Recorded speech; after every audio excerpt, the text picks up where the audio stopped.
Have you ever imagined a time when Canadians, the friendly, polite neighbors who once adored American culture, would start turning away from the very brands that symbolized the American dream?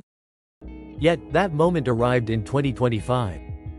It didn't happen through mass protests or loud public denouncements, but rather through quiet, deliberate choices.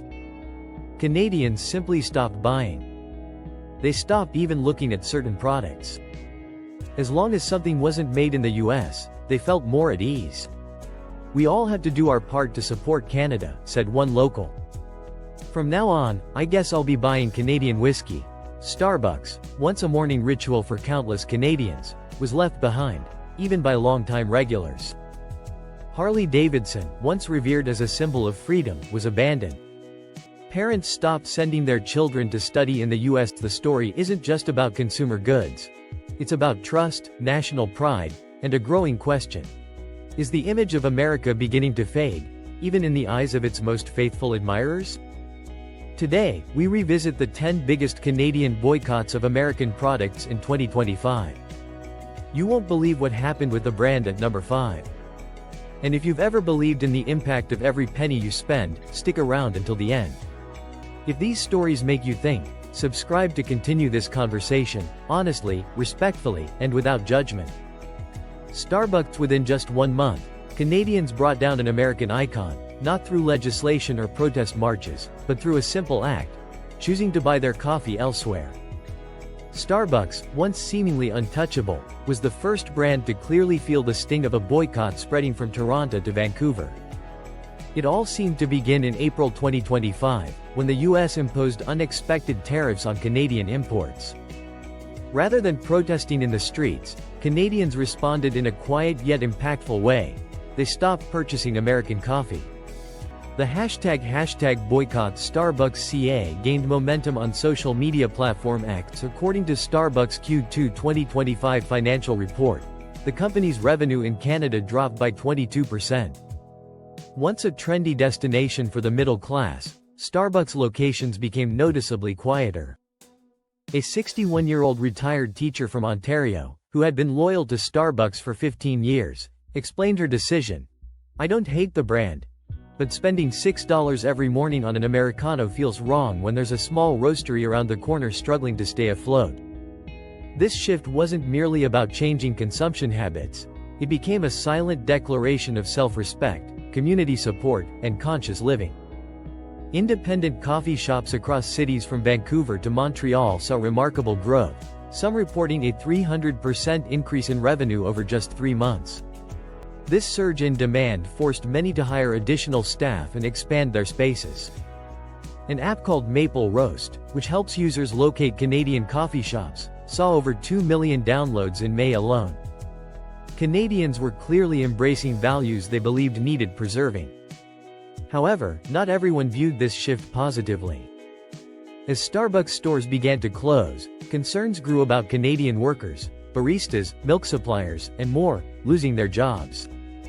"We understand why customers are reacting," said a 28-year-old barista in Quebec. "But we're just employees, we don't make the policies." So, the real question becomes, how do we protest in a way that doesn't harm the very communities we're trying to protect? And if you think Starbucks was the biggest brand hit, just wait until you see who lands at number 5, an iconic name frozen in its tracks at the Canadian border. McDonald's. No public outcry. No official announcements. Yet thousands of empty seats in McDonald's restaurants told the entire story. Canadians didn't need protests to express their discontent, they simply stopped coming. Following the U.S. tariff measures in 2025, McDonald's quickly found itself on many Canadians' "choose again" lists. The Q3 2025 report showed that McDonald's revenue in Canada dropped by 16%, with major cities like Toronto, Vancouver, and Calgary particularly affected. A 47-year-old office worker and mother from Mississauga shared, "I used to take my kids to McDonald's every weekend. It was quick, convenient, and my child loved it. But one day, he asked me, 'Mom, why don't we eat something from our own country?' That made me rethink everything."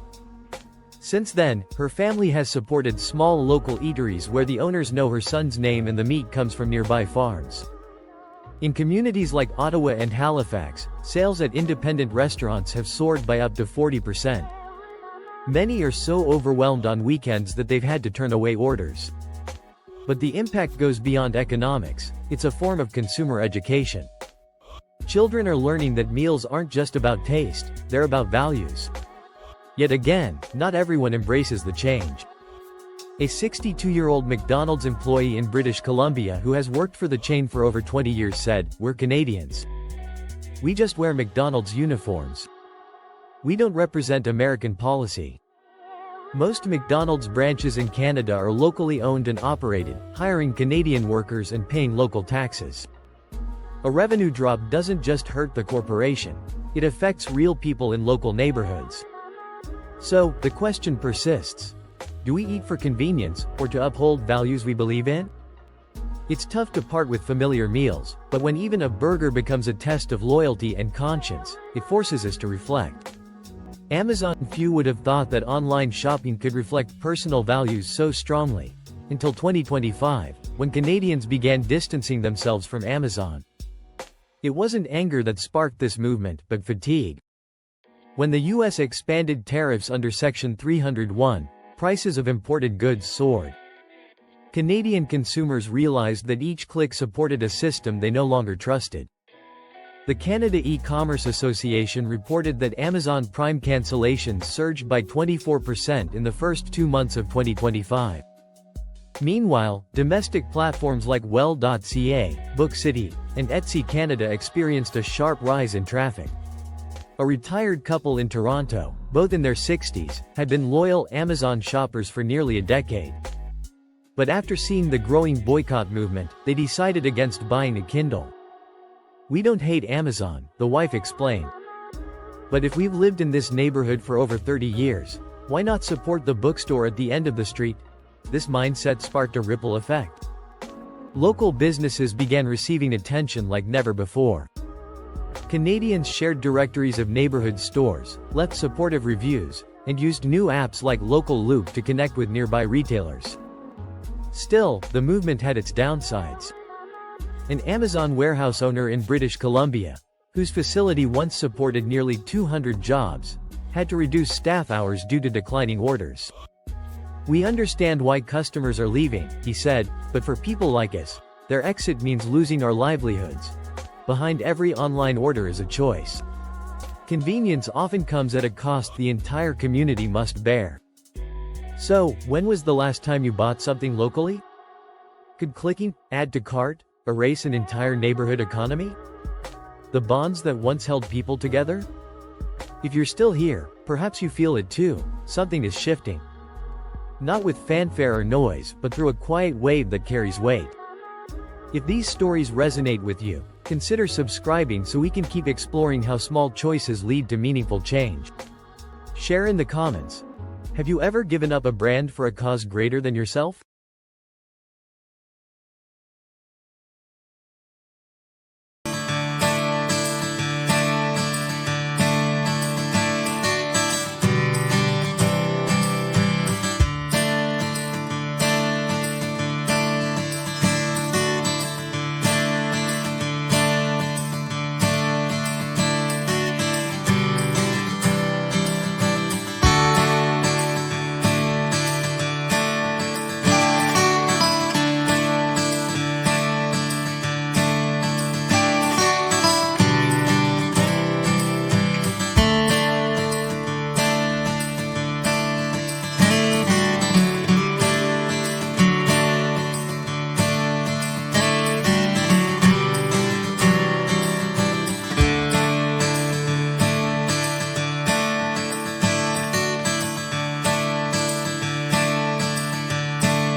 Procter & Gamble in countless Canadian homes. Brands like Tide, Gillette, Pampers, and Head & Shoulders have long been staples, products trusted for generations. But in 2025, even this trust began to erode. Procter & Gamble, the multinational conglomerate behind these everyday products, became the target of a quiet shift in purchasing behavior. It wasn't driven by anger or activism. It began with small decisions at checkout counters. Shoppers started glancing twice at labels, asking themselves, "Is this made in Canada?" A growing number began reaching for alternatives: Canadian-made detergents, razors, baby products. According to the Canadian Household Products Association, sales of Procter & Gamble items dropped by 15% nationwide within 5 months. In contrast, smaller Canadian brands reported growth ranging from 60% to 200%, depending on the region. For some consumers, the shift was about quality and connection. A mother in Edmonton shared, "I've always bought Pampers. But now, I'm using a local brand that feels just as good, and I know my money is going back into my community." Others cited rising prices due to tariffs and a growing desire to reduce dependence on U.S. corporations. Meanwhile, Canadian startups seized the moment. One eco-friendly detergent company in Saskatchewan ran out of inventory twice in April alone. A shaving brand based in Halifax had to triple its manufacturing staff. Still, concerns lingered. Procter & Gamble maintains Canadian offices, factories, and partnerships. Employees worried about layoffs. One warehouse worker in Ontario expressed frustration. "I work for P&G, but I'm Canadian. Why should I pay for something I can't control?" The result is a growing divide, not between consumers and corporations, but between values and livelihoods. As Canadians reconsider their buying habits, they must also grapple with the unintended consequences. Nike. In the realm of sports and fashion, few names carry the weight that Nike does. But in 2025, that iconic swoosh began disappearing from Canadian streets. It wasn't dramatic. It wasn't even obvious at first. But the trend was undeniable. Canadians were stepping away from Nike. The shift began in subtle ways. Athletes endorsing local brands, influencers sharing posts in Canadian gear, small athletic brands gaining popularity. Soon, it was clear. Nike had become another symbol of something larger. And Canadians were turning to alternatives not because of the brand's style or performance, but because of what it represented. According to retail analysis from the Canadian Sportswear Federation, Nike's market share in Canada shrank by 12% over 6 months. Local athletic wear brands, once considered niche, were now experiencing a boom. One such company in Montreal reported a 250% increase in orders, especially for their Made in Canada collection. Their founder said, "We're not trying to replace Nike. We're just showing that we can create high-quality gear here at home." Even professional sports teams started re-evaluating their sponsorships. Several high school athletic departments in British Columbia announced partnerships with Canadian apparel providers instead of renewing contracts with Nike. However, some young consumers voiced concern. A 19-year-old student in Calgary said, "I get the boycott, but it's not always easy to find something as durable or stylish locally. Plus, some of us grew up with Nike. It's part of our identity." But 2025 proved that identities can evolve. The decision to buy, or not to buy, became a statement. And for many Canadians, fashion was now also about national loyalty. Could Canadians really walk away from their iPhones? That was the question in early 2025, when Apple, one of the most beloved American tech giants, began to feel the impact of the growing boycott movement. At first, it seemed impossible. Apple products were deeply integrated into daily life, used for work, school, and communication. But when the cost of Apple devices jumped due to US-Canada trade tensions, and consumers began seeing news stories of American brands being quietly dropped, Apple too became a target. A surprising number of Canadians began exploring alternatives. Android-based brands, especially those manufactured or assembled in Canada or allied nations, saw a significant rise in popularity.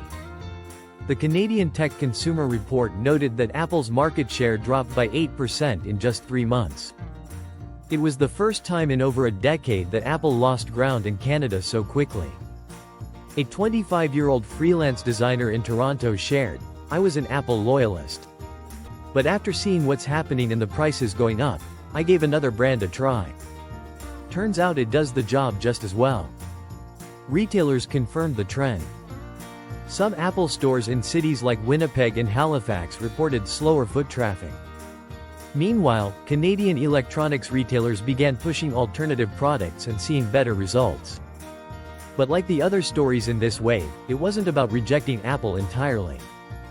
It was about re-evaluating how every purchase, even a high-tech one, fits into a broader narrative of economic independence and national pride.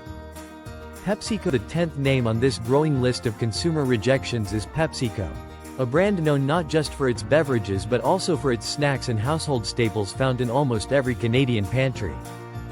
Pepsi, Lay's, Gatorade, Doritos, and Quaker Oats are all products under the PepsiCo umbrella, and in 2025, they too came under fire, not through confrontation, but through absence. Quietly, Canadians began pushing these items off their grocery lists. The move didn't stem from dissatisfaction with taste or quality. It was a cultural shift, a realization among everyday shoppers that every dollar spent was a vote. As U.S.-Canada relations grew strained due to economic policies and heightened tariffs, Canadians responded with their wallets. A survey by the Canadian Food and Beverage Retail Association revealed that sales of PepsiCo products dropped by 14% nationwide. Independent Canadian snack and beverage companies reported spikes in demand, particularly in provinces like Alberta and Manitoba. One such company, a small soda and chip brand based in Prince Edward Island, ran a campaign called Taste Local, Support Local, and saw its sales double by mid-year. A 38-year-old father of 3 in Regina shared, "I bought Doritos and Pepsi for years. But I recently started checking where my food comes from. Supporting Canadian-made products gives me a sense of pride, even if I'm just buying chips." However, employees and vendors tied to PepsiCo expressed concerns. Many of the company's Canadian operations are staffed by locals and stocked with ingredients sourced within the country. One logistics coordinator at a Pepsi distribution center in Alberta explained, "We're Canadians doing Canadian work, but people don't always see that side. The backlash may hurt American companies, but it also cuts into Canadian jobs." The PepsiCo case, like others, highlights the complexity of modern consumerism. Economic sovereignty, national pride, and political disagreement intersect at the supermarket shelf. What began as a silent protest now echoes through every aisle, every shopping cart. Conclusion. The quiet power of choice across 2025. Canadians sent a powerful message, not through rallies or headlines, but through habit, discipline, and intention. They redefined what it means to be patriotic in a globalized economy. The boycotts weren't loud. They didn't come with picket signs or viral outrage. They came with quiet decisions in coffee shops, grocery stores, and online marketplaces. And yet, their impact was massive. From Starbucks to McDonald's, from Amazon to Coca-Cola, and from Walmart to Apple, Canadians showed that everyday choices can shape corporate behavior, signal national priorities, and build local economies. But along with pride came conflict. Behind every boycotted brand were Canadian workers, baristas, warehouse staff, franchise owners, caught in the crossfire of values and livelihoods. So where do we go from here? The truth is, we live in a world of interdependence. No country, no economy stands completely alone. But that doesn't mean people are powerless. On the contrary, 2025 proved that the most ordinary consumer holds extraordinary influence. A click, a cart, a coffee order, all are part of a broader conversation about who we are and what we stand for. If you followed this story to the end, perhaps you too have felt the shift, not just in brands, but in mindset. If so, we invite you to subscribe so we can continue exploring how small decisions spark big change. And don't leave without sharing your story. Have you ever given up a brand for a cause greater than yourself? Did your values ever shape what you chose to buy, or not to buy? Leave a comment below. someone else might be searching for the same courage. Because in 2025, Canada proved something the world may have forgotten. You don't need to shout to be heard. You just need to choose differently.